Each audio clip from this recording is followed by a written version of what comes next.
Comenzamos con la información, Alejandra, y es que en la Asamblea Legislativa se ha propuesto una iniciativa que elimina los candados para realizar un divorcio exprés, esto antes de cumplir un año de que se celebró el matrimonio. Vamos con la información.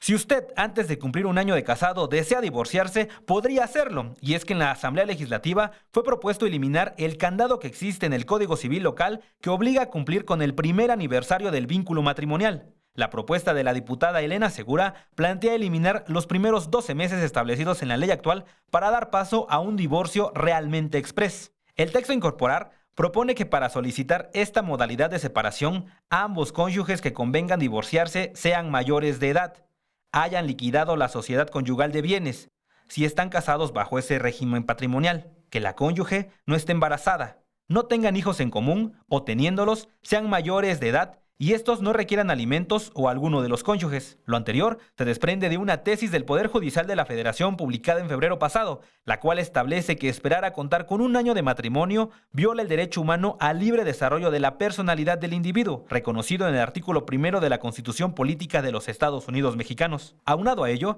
es probable la presencia de violencia o situaciones que hagan insostenible la relación matrimonial, por lo cual sería impensable esperar el término de un año para solicitar el divorcio. La legisladora señaló que en el 2008 se estableció la eliminación de las causales de divorcio y con ello la desaparición de los juicios de divorcio necesario y voluntario para dar lugar al llamado divorcio incausado o exprés, por lo que es momento de actualizar la legislación en la capital del país. Sergio Villanueva en las imágenes, Edwin Hernández, 21 Noticias.